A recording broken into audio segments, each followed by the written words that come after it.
Welcome back students. आज हम पढ़ने वाले हैं छठी क्लास की संस्कृत की बुक दीपकम का नवमः पाठ का अभ्यास कार्य करेंगे। आज की वीडियो में हम लोग पहले पढ़ चुके थे, तो चलिए इसको शुरू कर लेते हैं हम लोग। लेकिन पहले बेटे आप लोगों ने अगर अभी तक चैनल सब्सक्राइब नहीं किया हुआ है तो बहुत जल्दी से कर लीजिए और लाइक कर दीजिए बेटे वीडियो। तो चलिए शुरू करते हैं इस पाठ का अभ्यास कार्य। तो जैसा कि आपको हमेशा ही हर पाठ में दिया जाता है, इस पाठ में भी आपका सबसे पहले है वयम शब्दार्थान जानीमः, यानी कि हम शब्दार्थ जानेंगे। तो शब्दार्थ में आपको क्या दिया जाता है? सबसे पहले जो शब्द आपका पाठ में आया हुआ होता है वो संस्कृत का शब्द दिया जाता है। उसके बाद उसका संस्कृत का ही एक और अर्थ दिया जाता है। उसके बाद हिंदी का अर्थ आपको दिया जाता है। उसके बाद इंग्लिश का मीनिंग दिया जाता है और उसके बाद एक कॉलम खाली छोड़ा जाता है जहां आपसे एक्सपेक्ट किया जाता है कि आप अपनी मातृभाषा में वहां पर वो शब्द क्या कहा जाता है उसको वो आप लिखेंगे उसका शब्द। तो चलिए हम लोग शुरू कर लेते हैं। सबसे पहले आपको शब्द दिया गया है कूर्दमाना। आपकी बुक में आया था। कूर्दमाना का संस्कृत मीनिंग है उच्छलनम कुर्वती, यानी कि कूदती हुई, जंपिंग। इसको हिंदी में मैंने लिख दिया है क्योंकि मेरी मातृभाषा हिंदी है बेटा, मैंने यहाँ लिख दिया है कूदती हुई। अगला शब्द है आपका नूतना, जिसके लिए नवीना शब्द भी आता है संस्कृत में। हिंदी में नए कहते हैं, इंग्लिश में न्यू कहते हैं, मैंने यहाँ नए लिख दिया है। अगला शब्द है आपका मिलित्वा, इसका मतलब होता है सम्मिल्य, यानी कि मिलकर। इसको इंग्लिश में कहते हैं टुगेदर, यहाँ पर मैंने मिलकर लिख दिया। अगला शब्द है अहोरात्रम, यानी कि अहर्निशम, यानी कि दिन रात, डे एंड नाइट, दिन रात मैंने लिख दिया है। अगला शब्द है छद्याः उपरि, यानी कि रहस्य ऊपरी तने भागे, यानी कि छत के ऊपर, ऑन द रूफ, यानी कि छत के ऊपर। उसके बाद नया शब्द है आपका शावकाः, यानी कि मार्जारस्य शिशवः, यानी कि बिल्ली के बच्चे, जिन्हें आप इंग्लिश में किटन कहते हैं। यहां मैंने बिल्ली के बच्चे लिख दिया है। उसके बाद शब्द है मंदम मंदम, यानी कि शनय शनय, यानी धीरे धीरे, स्लोली, धीरे धीरे लिख दिया है मैंने। अगला शब्द है पृष्ठतः, यानी कि पृष्ठभागतः, यानी कि पीछे पीछे, फ्रॉम द बैक। यहाँ हिंदी में मैंने पीछे पीछे लिख दिया। अगला शब्द है कार्यकलापान, यानी कि गतिविधि, यानी कि गतिविधियों को, एक्टिविटीज। यहाँ पर गतिविधियों को लिख दिया है।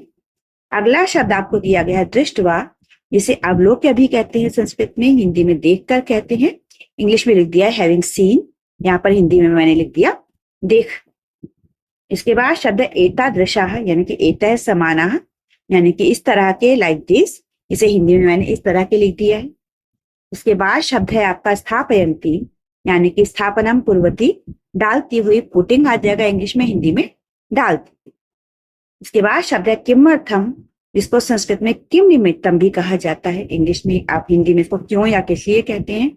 इंग्लिश में वाई वर्ड आता है इसके लिए, हिंदी में मैंने यहाँ पर क्यों लिख दिया।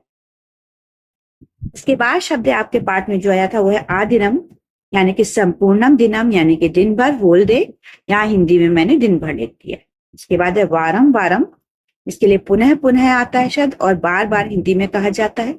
इंग्लिश में कहते हैं अगेन एंड अगेन, यहाँ हिंदी में मैंने बार बार लिख दिया। तो यहाँ आपके सारे के सारे शब्दार्थ पूरे हो गए हैं। ये आपके हर पाठ में दिए जाते हैं बेटे। इनको हम आपकी बुक में भी आप कर सकते हैं या फिर आपके पास नोटबुक में लिखने के लिए भी, आज जैसे आपके टीचर कह रहे हैं आपको उस तरीके से इनको करना। इसके बाद चलेंगे हम अब अगले प्रश्न पर। देखते हैं अगले प्रश्न में हमें क्या कहा गया है। देखिए, इसके बाद आपको दिया गया वयम अभ्यासम कुर्मः। इसके बाद अभ्यास कार्य आपका शुरू हो जाता है। तो प्रश्न आपको दिया गया है पाठस्य आधारेण अधोलिखितानां प्रश्नानां उत्तराणि एक पदेन लिखन्तु, यानी कि पाठ के आधार पर निम्नलिखित प्रश्नों के उत्तर एक पद में लिखिए, यानी कि आपको वन वर्ड आंसर यहाँ पर देने हैं, एक शब्द में उत्तर के आपको लिखना। तो पहला प्रश्न आपको दिया गया है राधिका कथम चलति स्म, राधिका कैसे चलती है। यहाँ पर आप लिख देंगे कूर्दमाना, क्योंकि राधिका के बारे में आपने पढ़ा था, वो कूद कूद कर चल रही थी। दूसरा प्रश्न आपको दिया गया है रहे कति अतिथयः सन्, घर में कितने मेहमान हैं। तो घर में कितने मेहमान थे? 5 मेहमान थे, इसलिए यहाँ पर मैंने पंचः लिख दिया। अगला शब्द है काम दृष्ट्वा शावकाः भीताः न भवन्ति, इसे देख करके जो शावक है यानी कि बिल्ली के बच्चे हैं वो डरते नहीं हैं। तो यहाँ पर आपको दिया गया था शब्द अति। ठीक है, अगला प्रश्न है मार्जार्याः कति शावकाः, यानी कि बिल्ली के कितने बच्चे हैं। तो यहाँ पर लिखा गया था 4 बच्चे थे बिल्ली के, तो उत्तर मैंने लिख दिया 4। अगला आपका प्रश्न है राधिका मार्जायां किम ददाति, यानी कि राधिका बिल्ली को क्या देती है। तो राधिका ने बिल्ली को क्या दिया था, क्षीर। ठीक है, यानी कि दूध देती है वो। अगला प्रश्न है चित्रवर्ण कः अस्ति, यानी कि चित्रवर्ण कौन है, शबल। शबला जो है वो, शबल जिसका नाम रखा गया शबल है वो चित्रवर्ण है, उसका नाम शबल रखा है। इसमें राधिका। ये आपका दूध जो है आपका पहला प्रश्न वयम अभ्यासम कुर्मः का पूरा हो गया है। इसका आप चाहे तो स्क्रीनशॉट ले सकते हैं, समझ में आ गया है तो आप अपने आप भी लिख सकते हैं। इसके आगे चलेंगे अब हम। इसके बाद आपको प्रश्न दिया गया है दूसरा, मार्जारी शावका नाम नामानि कानि। मार्जारी ये सब मैंने बेटा आपके लिए टाइपिंग में भी लिख दिया है, यहाँ पर मैं आपको समझा भी रही हूँ, तो दोनों को आप देख लीजिएगा। यहाँ पर उसके बाद आपको देखने के लिए मिल जाएंगे, उत्तर मिल जाएंगे आपको। देखिए यहाँ से हम लोग पढ़ लेते हैं।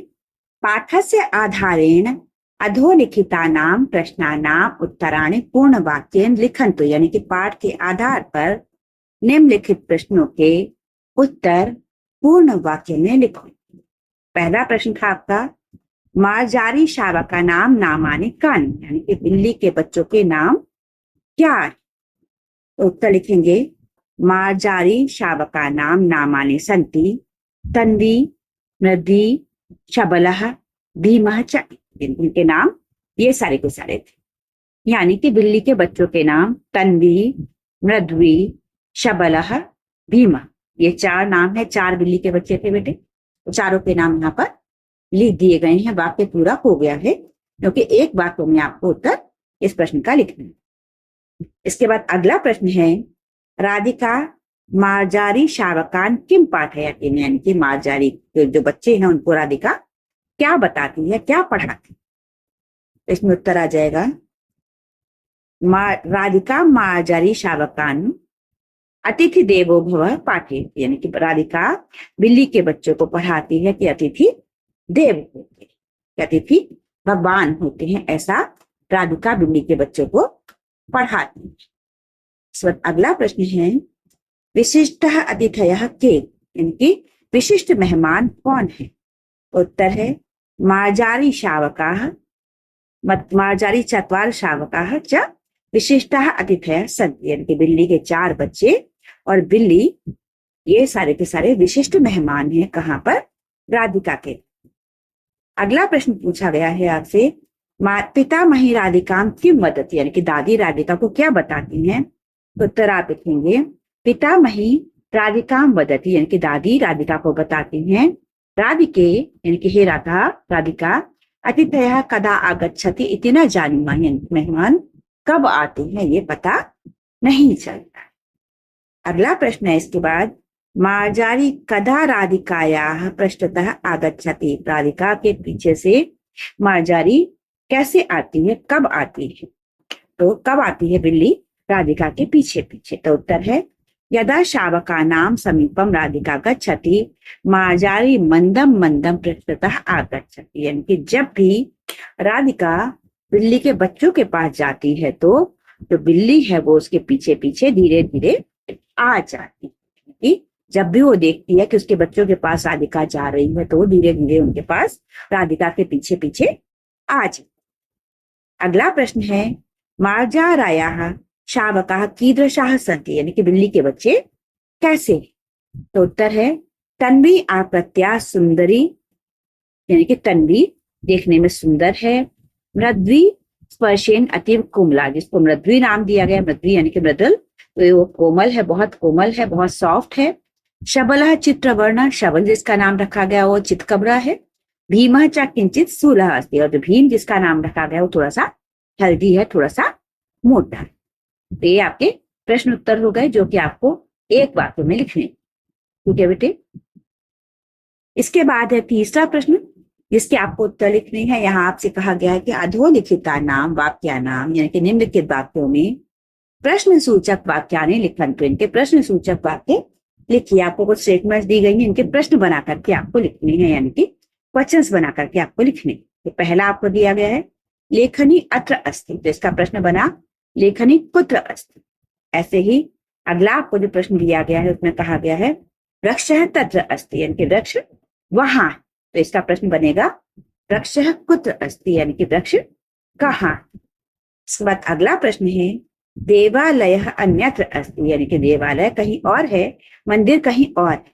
तो इसके लिए प्रश्न बनेगा देवालयः कुत्र अस्ति, यानी कि मंदिर कहाँ है। अगला प्रश्न है वायु सर्वत्र अस्ति, यानी कि वायु यानी कि हवा सब जगह है।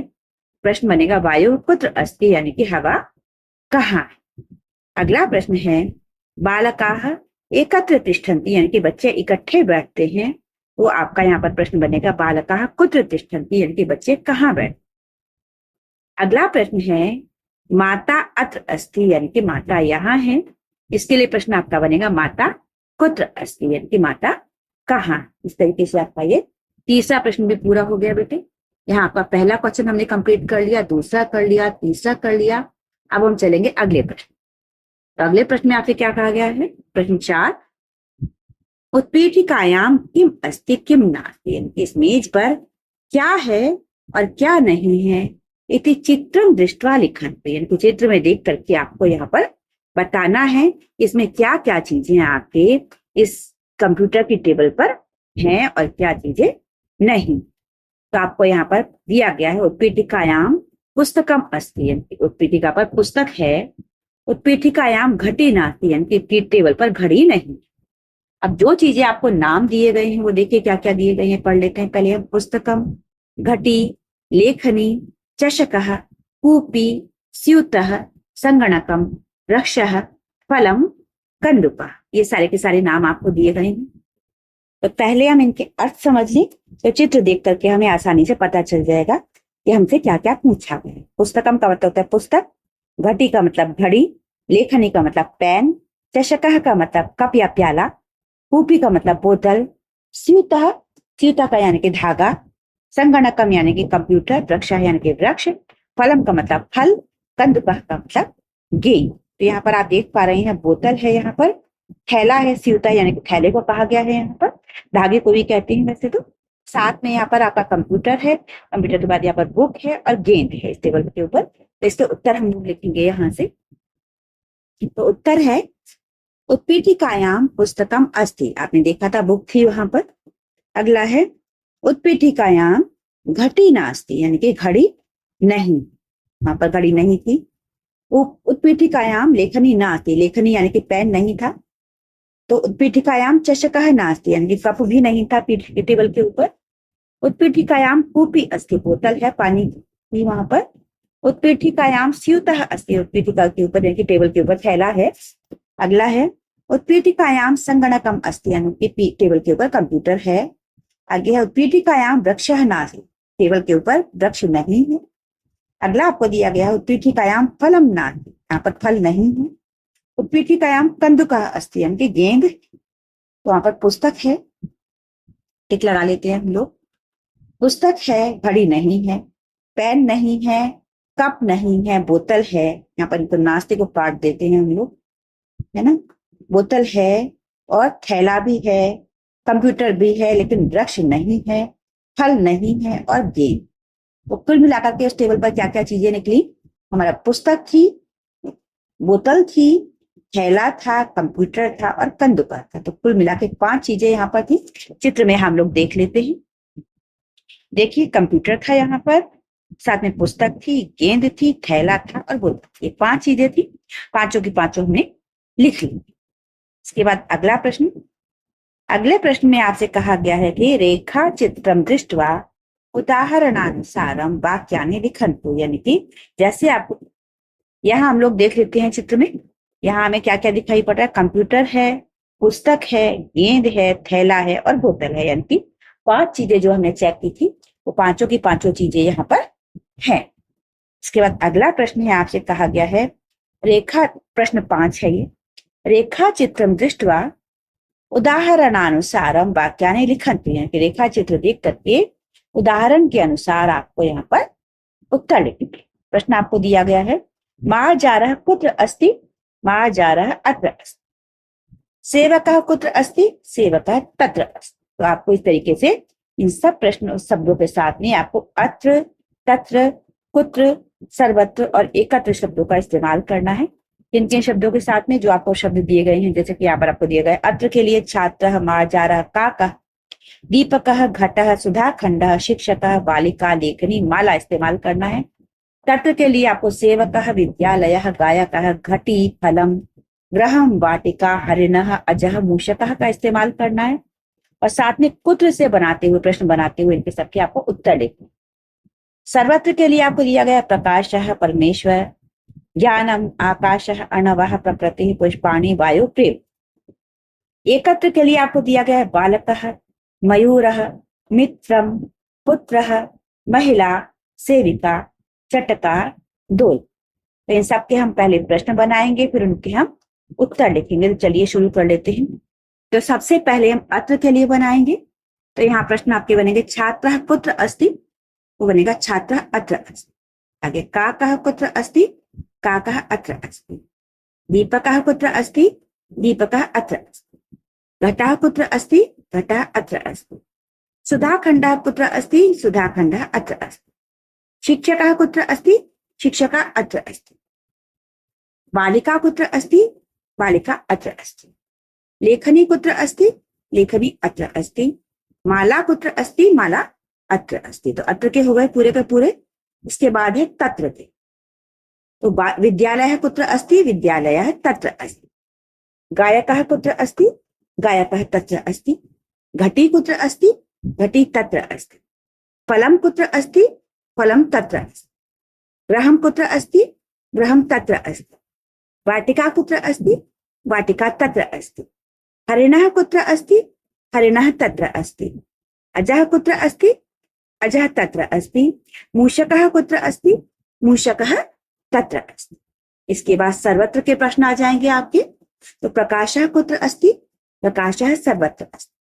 परमेश्वरः कुत्र अस्ति, परमेश्वरः सर्वत्र अस्ति। ज्ञानं कुत्र अस्ति, ज्ञानं सर्वत्र अस्ति। आकाशः कुत्र अस्ति, आकाशः सर्वत्र अस्ति। अर्णवः कुत्र अस्ति, अर्णवः सर्वत्र अस्ति। प्रकृतिः कुत्र अस्ति, प्रकृतिः सर्वत्र अस्ति। पुष्पाणि कुत्र अस्ति, पुष्पाणि सर्वत्र अस्ति। वायुः कुत्र अस्ति, वायुः सर्वत्र अस्ति। प्रेम कुत्र अस्ति, प्रेम सर्वत्र अस्ति। इसके बाद एकत्र के प्रश्न आपको दिए गए हैं। बालकः कुत्र अस्ति, बालकः एकत्र अस्ति। मयूरः कुत्र अस्ति, मयूरः एकत्र अस्ति। मित्रं कुत्र अस्ति, मित्रम् एकत्र अस्ति। पुत्रः कुत्र अस्ति, पुत्रः एकत्र अस्ति। महिला कुत्र अस्ति, महिला एकत्र अस्ति। सेविका कुत्र अस्ति, सेविका एकत्र अस्ति। चटका कुत्र अस्ति, चटका एकत्र अस्ति। और दोला कुत्र अस्ति, दोला एकत्र अस्ति। ये आपका प्रश्न कंप्लीट हो गया, प्रश्न 5 आपका। इसके बाद प्रश्न 6 में आपसे कहा गया है कि भोजनशालायाम किम किम अस्ति, यानी कि भोजनशाला में जहाँ खाना बनाया जाता है या खाना खाया जाता है, वहां पर भोजनशाला में क्या क्या है। इति पंचामी वाक्य है लिखन। तो इस बारे में 5 वाक्य लिखिए। तो पहले तो लिखा गया है, भोजनशालायाम पाचकः अस्ति, यानी कि भोजनशाला में पाचकः यानी कि खाना पकाने वाला है।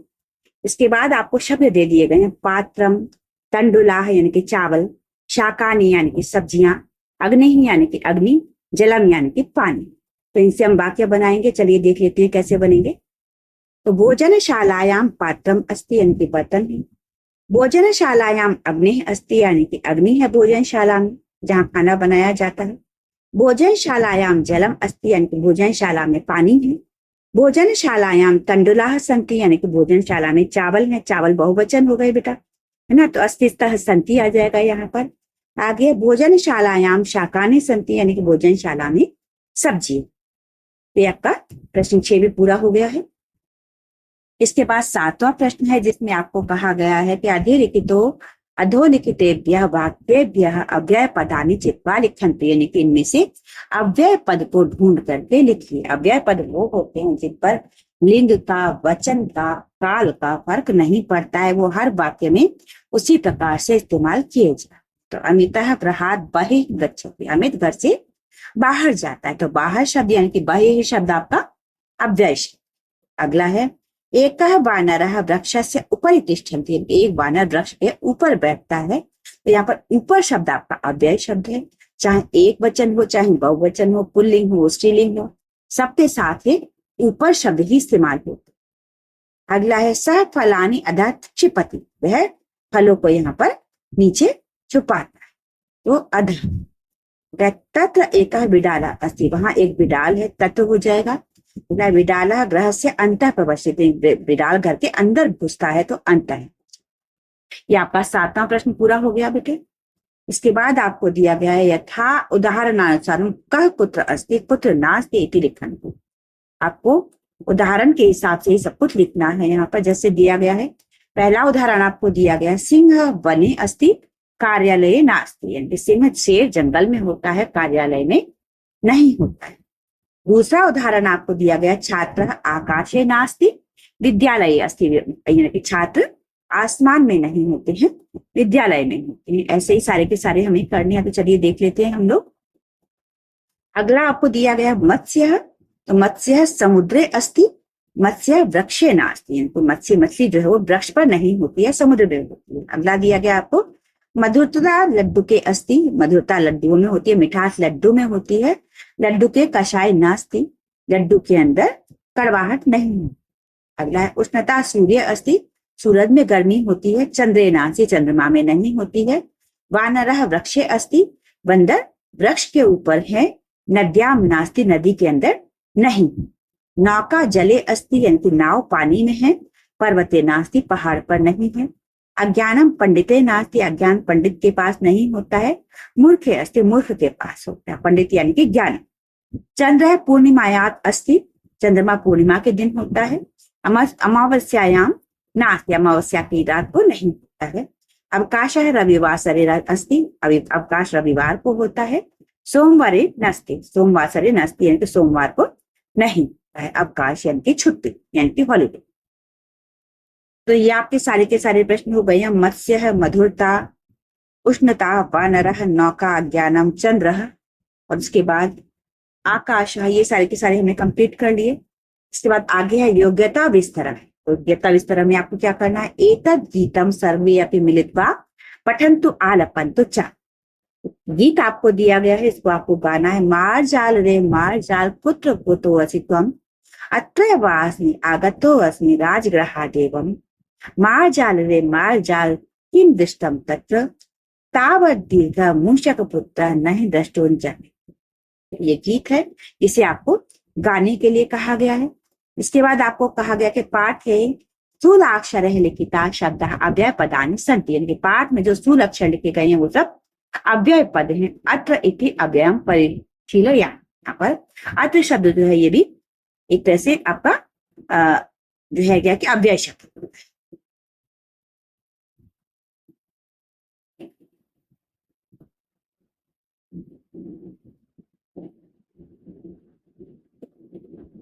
यहाँ पाठ में आप देख रहे हैं जो ब्लू कलर से शब्द लिखे हुए हैं, ये सारे के सारे अव्यय शब्द हैं। एव, यतः, च, ठीक है बेटा, ये सारे के सारे आपके च, उसके बाद आपका तत्र, एकत्र, एव, तत्र एव, इति, आम, काचित, जितने भी ब्लू कलर से लिखे हुए शब्द आपको दिखाई पड़ रहे हैं, ये सारे के सारे अव्यय शब्द हैं। आपकी बुक में आप लोग देख सकते हैं, आपकी बुक में भी ये ब्लू कलर से लिखे हुए हैं। तो ये सभी के सभी बेटे अव्यय शब्द हैं जो कि आपके इस्तेमाल किए जाते हैं हर जगह पर, और इन पर किसी लिंग का यानी कि जेंडर का या फिर क्या क्या आपका नंबर ऑफ पीपुल का कोई फर्क नहीं पड़ता है, काल का कोई फर्क नहीं पड़ता है, इसी तरीके से इस्तेमाल किए जाते हैं। यहाँ आपको बताया गया है अत्र बालकः अस्ति, अत्र बालकः सन्ति, यहाँ बालक है, यहाँ बालक हैं। तो यहाँ पर दोनों वाक्यों में वचन भेद है, लेकिन अत्र दोनों जगह इस्तेमाल हो रहा है। ऐसे ही अगला आपको दिया गया अत्र गायिका गायति, यहाँ गायिका गाती है। अत्र गायकः गायति, यहाँ पर गायक गायिका, लिंग का परिवर्तन हो गया, लेकिन अत्र शब्द दोनों के लिए इस्तेमाल हुआ है। ऐसे ही अत्र सुधा खंडेन लेखनम भवति, अत्र ग्रहेषु स्वच्छता भवति, यहाँ पर विभक्ति से भी कोई फर्क नहीं पड़ता। ठीक है बेटे। इसके बाद आपको एक श्लोक दिया गया है अव्यय लक्षण। सदृशम त्रिषु लिंगेषु सर्वासु च विभक्तिषु वचनेषु च सर्वेषु यन्न व्येति तदत्। अव्यय पदेषु वचन भेदः, व्यक्ति भेदः, लिंग भेदः च न भवति। एतानि अव्यय पदानि सर्वदा समान रूपेण वाक्ये भवन्ति। इसका अर्थ मैंने आपके लिए लिखा है।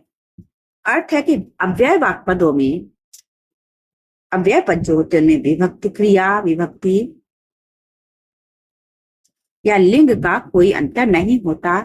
ये वाक्य में हमेशा एक ही तरीके से इस्तेमाल किए जाते हैं। किसी भी वाक्य में हमेशा उसी रूप में रहते हैं। इनका रूप किसी लिंग की वजह से, विभक्ति की वजह से, क्रिया की वजह से नहीं बदलता है। इसके बाद आपको दिया गया है परियोजना कार्य। यहाँ आपको कहा गया है पाठे मार्जार शावका नाम नामानि पश्यन्तु। दिल्ली के बच्चों के नाम देखिए। तेषाम नामकरणे, उनके नामकरण में राधिकायाः किम चिंतनम आसीत्, इनका नामकरण करने में, इनका नाम रखने में राधिका को क्या चिंता थी। तदनुसारम, उसके अनुसार स्वनाम ध्येय किम उद्देश्यम स्यात् इति विमर्शम कुर्वती। उनका नाम रखते समय उसने किन बातों का ध्यान रखा, उनकी चिंता, चर्चा। इसका उत्तर देख लेते हैं हम लोग। तो मार्जार शावका नाम नामकरणे राधिकायाः चिंतनम आसीत्। राधिका को चिंता थी उनका नाम रखते समय। तन्वी शरीर से सौंदर्य सुंदरी आस्ती, इनकी तन्वी जो थी सुंदर, शरीर से बहुत सुंदर। मध्वी स्पर्शेन अति कोमला आसीत, इनकी मध्वी जो थी छूने में बहुत कोमल थी। शबल चित्रवर्ण आसीत, शबल जो था वो चितकबरा था।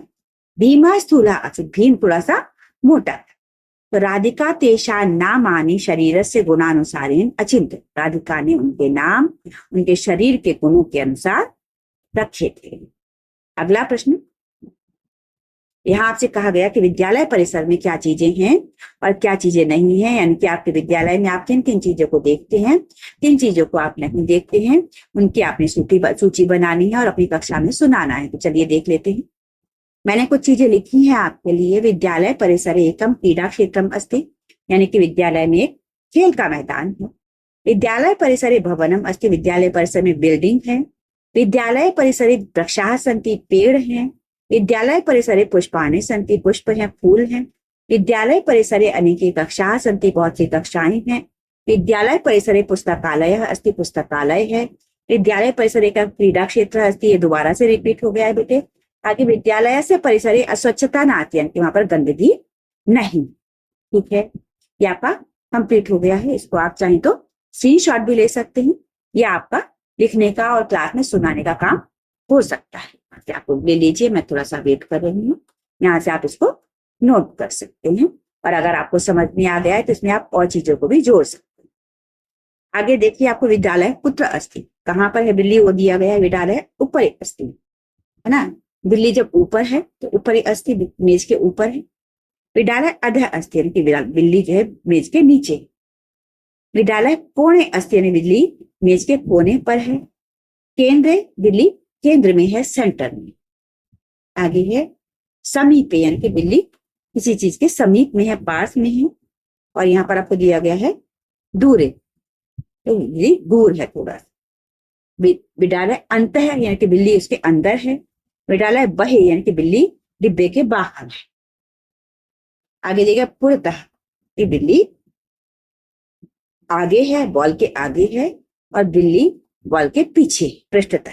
ठीक है, आगे दक्षिणतः, यानी कि बिल्ली जो बच्चा बैठा हुआ उसके दक्षिण में है, यानी कि उसके राइट साइड में है। और वामतः, यानी कि उसके उत्तर में है, यानी कि लेफ्ट। इसके साथ ही आपका ये बेटा अभ्यास कार्य पूरा हो गया है। पाठ भी पूरा हो गया है बेटा आपका ये पूरी तरह से। अभ्यास कार्य खत्म होते के साथ ही हमने यहाँ योजना विस्तार किया, साथ में हमने परियोजना कार्य किया, सारा का सारा लिखित काम किया, सही शब्दों के अर्थ लिखे हमने सबके, और ये हमने पूरा का पूरा अभ्यास कार्य किया है। पाठ था हमारा नवमः पाठः अतिथि देवो भव। ये पुरानी बुक में बेटा 8वां पाठ हुआ करता था। जो आपके पास अगर पहला एडिशन है तो उसमें ये 8वां पाठ होगा। नई बुक होगी आपके पास तो उसमें ये नवमः पाठ है, यानी कि 9वां पाठ होगा। इसमें आप कंफ्यूज ना हो। ये आपका पाठ है अतिथि देवो भव, जो कि आपकी संस्कृत की किताब दीपकम में, जो कि 6ठी क्लास की बुक है, उसका आपका 9वां पार्ट है। ये आपकी NEP 20 के अकॉर्डिंग जो नई बुक आई है उसका पार्ट है। तो पार्ट समझ लीजिए बेटा अच्छी तरह से। कहीं पर कुछ डाउट हो तो आप लोग कमेंट सेक्शन में पूछ सकते हैं। और आपने अगर अभी तक चैनल सब्सक्राइब नहीं किया है तो बहुत जल्दी से कर लीजिए, अपने दोस्तों के साथ शेयर कर लीजिए। आपकी परीक्षाओं के लिए आपको ढेर सारी शुभकामनाएं। Have a great day ahead. जय हिंद, जय भारत।